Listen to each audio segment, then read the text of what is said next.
There he is. It's like videoception. Oh, what's up? What's going on? We were gonna do an interview here, but the acoustics are pretty bad, and I'm pretty sure they're doing like a lot of construction.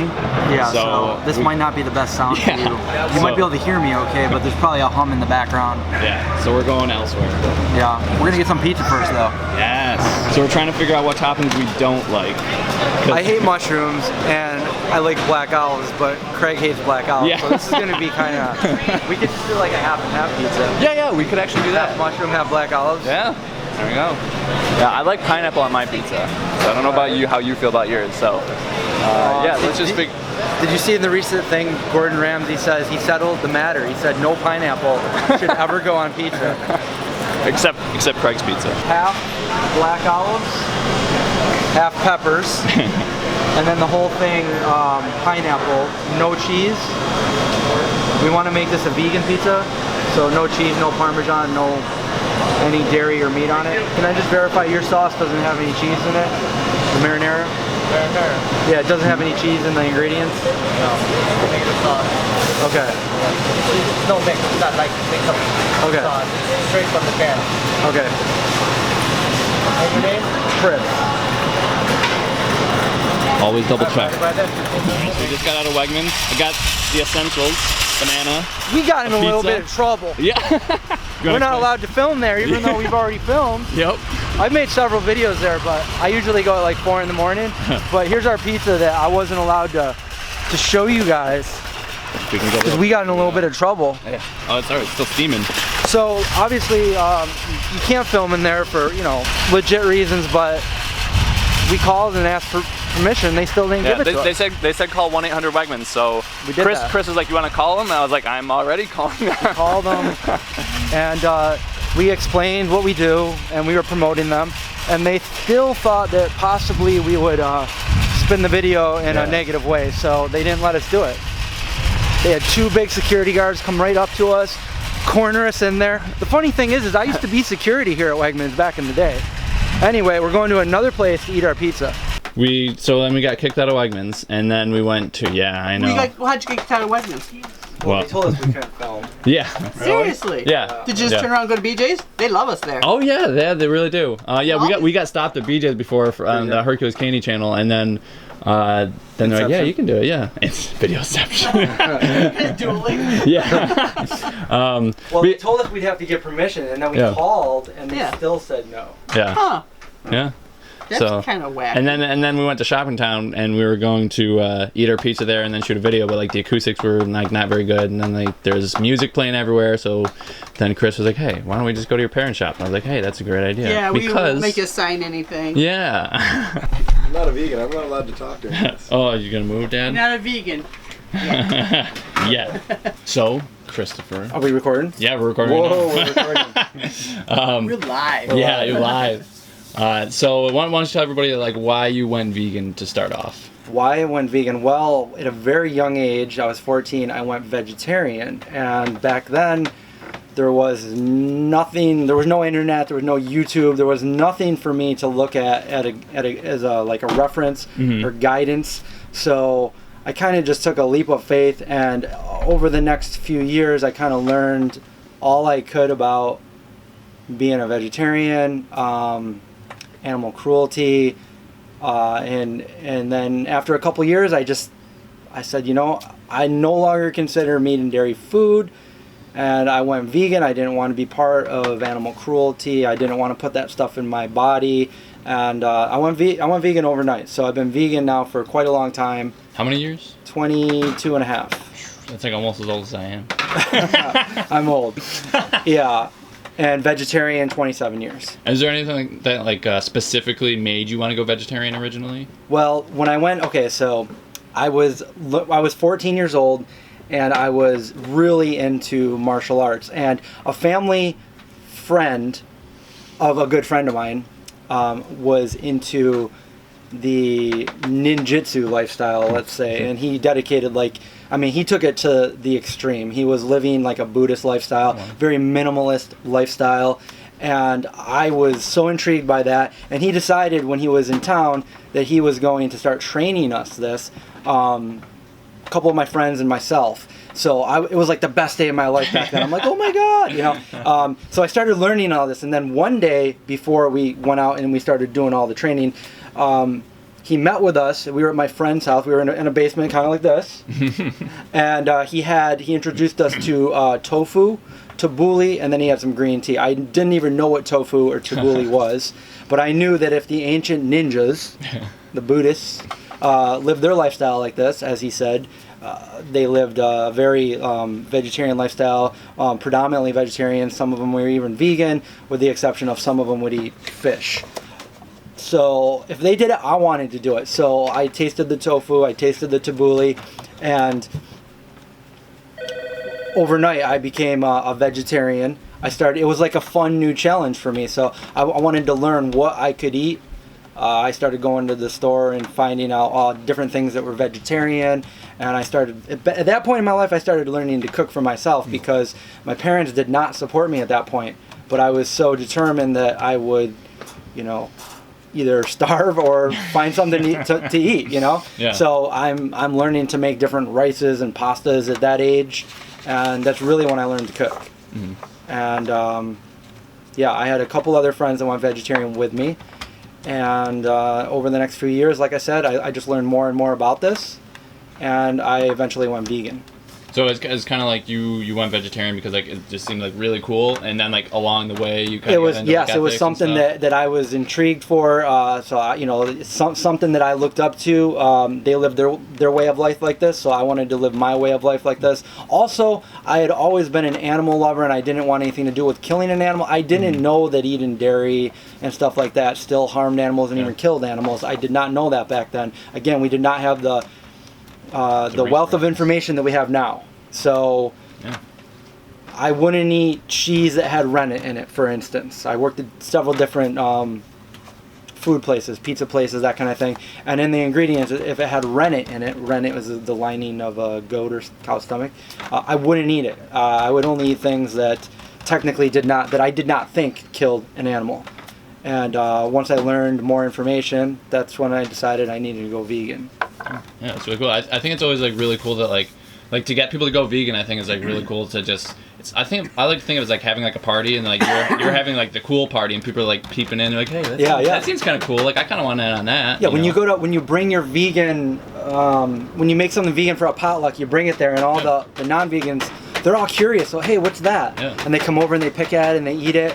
And then they devour it, and then they go back to their food, and now you have nothing to eat. But yeah, it's always like great sharing stuff, like being inclusive and stuff like that. So how did you get started with YouTube then? Okay, so I was working my full-time job, and I didn't like it. I had become burned out on it. It was very monotonous to me. And what was the job, by the way? I was a special investigator. I worked national security. Which is really cool, I think. It sounds really cool. But even further back, I wanted to be a special agent in the FBI. And when I started going to college, there was no YouTube and anything like that. I really wanted to be a film director, but I kind of weighed my options and thought, hey, that would only be a hobby for me. Because I didn't know anyone in Hollywood. I wasn't independently wealthy. And there wasn't YouTube, there wasn't internet. I mean, it was very primitive back then. So I made the decision to go to school. I went to school for criminal justice. I got my bachelor's. I went to a good college for that, and I dedicated myself to learning as much as I could so that I was qualified to be a special agent in the FBI. I wanted to solve violent crimes and stuff like that. And it's very competitive to get in, and as I went through the steps, I really put everything into it, and like 12 years in the making, I failed because I hit the age requirement. So I never quit, but I failed. So at that point, I did have a job as a special investigator. It wasn't the job I was looking for, and I didn't want to be stuck with this job. So I'm driving the back roads of upstate New York one spring, about 8 years ago, and I'm saying, actually it was almost to date. I opened up the Vegan Zombie April 9th. Oh wow. 2009. So 8 years, and I started thinking, I can't retire on this. This can't be it. There's got to be more to this. So what do I love? What do I love doing? What am I passionate about? What can I get up in the morning and really have a passion to do? So I love film. I love making films. I always have. And I specifically like the horror genre. So I started, and I've been vegan for half my life. So that just, how can I take these three things and kind of mash them together to do something? So I started thinking werewolves, zombies, vampires, zombies. So I mashed it together. I wrote up a script for a vegan zombie. It was a zombie movie that I wrote, and I went home with a pencil and paper, and I wrote up a script. And it was a zombie in like a zombie movie, a full-on zombie movie, where the zombie infection was through the meat and the dairy that the people ate, and the main survivor was a vegan. And well, I'll keep like some of the details in it, but we kind of did like a little version of that on our cookbook. So at the beginning of our cookbook, we have a little graphic novel that kind of like, in a very like condensed version, kind of tells the story. But yeah, so I wanted to make this movie, and I knew I wanted to make this movie, and I knew I didn't have the skills yet to make this movie like as quality as I could make it on a low budget. So I decided, well, the best thing to do is just to go out and start practicing. So I decided to open up a YouTube channel. There was a vegan cooking channel set in a zombie apocalypse where we would share our vegan recipes that we would make every Thanksgiving with our friends. So it was my way of promoting veganism and still doing what I loved and getting better at editing videos and, you know, incorporating zombies and that kind of thing. So I actually got together with my friend John at the Wegmans that we were at earlier today in the food court, and I told him the story, and that's how it came about. And he said, yeah, he'd love to be the host of the show. So that's what we did. We started filming a video. The first video was stuffed shells and bruschetta, and it got like 60 views, and I'm like, oh my gosh, 60 people saw this, we got to do more, you know. So we started doing more and more, and then finally we ended up making a cookbook, which was totally fan funded through Kickstarter, and we actually made 3 times what we were looking for, so it was extremely successful. And we did a tour in Germany. It's published in Germany. It's translated in German, French, and English. And yeah, and I'm still doing the videos today.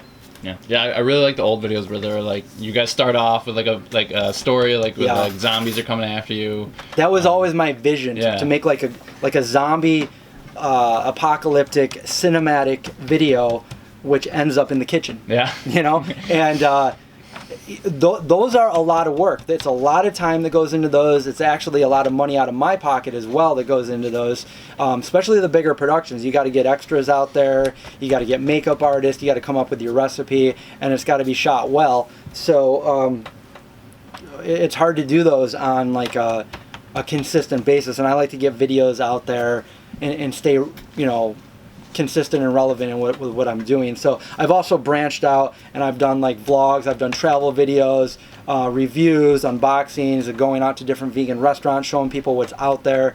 Just and I'm still putting the cooking videos up there. There's just, you know, when we first started, it was only like 1 a month, and there's still about 1 or 2 a month. So I started doing once a week, but that kind of got, John just doesn't have, John was the face of the vegan zombie, where I was behind the scenes, and he just got to the point where he didn't have the time to do it like we used to. So I had an option. I can either let the channel fade away, or I could kind of get in front of the camera and start doing my own videos where I didn't have to rely on somebody else, and that's what I chose to do. So John's still in it.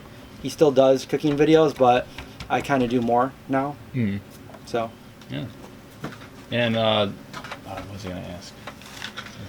Oh yeah, so I know you said that you were behind the camera most of the time, and then like you started getting in front of the camera. So like, what was that like for you, like when you first got in front of the camera? So I know I think I saw the Happy Healthy Vegan video. You said you were like, yes, yeah, it's kind of like hard, like so shy. I never wanted to be in front of the camera. I was actually very shy to be in front of the camera. I was stage fright.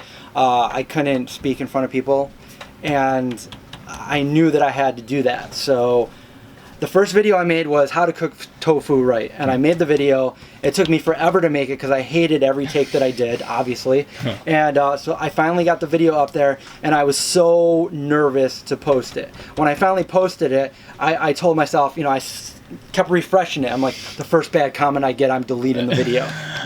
And it ended up being like one of our biggest viewed videos now. So I started doing more, and now I'm completely comfortable like I am with you. I'm even better at speaking in front of big crowds now, which the whole vegan zombie thing helped me do. I could never do that before, and now I'm out there speaking in front of like hundreds of people at different veggie fest or middle schools or something like that. I can, because all I'm really doing is telling my story. Yeah. And who's the best at telling my story than me? So I'm telling my story about veganism. Yeah, that's really cool. Yeah, so how can people find you? Like, what kind of social media do you have? I'm on all the social media. All the Vegan of them. Zombie. We have the Vegan Zombie YouTube channel. You can find me on Instagram, the Vegan Zombie. That's probably the biggest one where you're going to find what I do on a daily basis. I'm now in YouNow, where I stream live videos. It's kind of like a YouTube live kind of thing. And I'm Vegan Zombie there. So. And what, Facebook, right, too? Facebook is the Vegan Zombie. Mm-hmm. And Snapchat. Snapchat is a little different because I use like a different name, but it's Delicti23, DELICTI23, and I do daily snaps there. I kind of get like funny and use the filters, and there's a lot of my dog. Oh, we love filters here. I do the rabbit one, the voice changer. That's what we do. That's all I do. All my stories are just the rabbit. Yeah. I feel like I look better as the rabbit. Yeah. Way better. For me, I don't know if it's for some people, but you just normally talk and it change your voice. For some reason, when I know the filter's on, I'll make the funny voice myself, and then it gives a filter on top of that, so it's like even funnier. Yeah, it's funny. I feel like it's funny.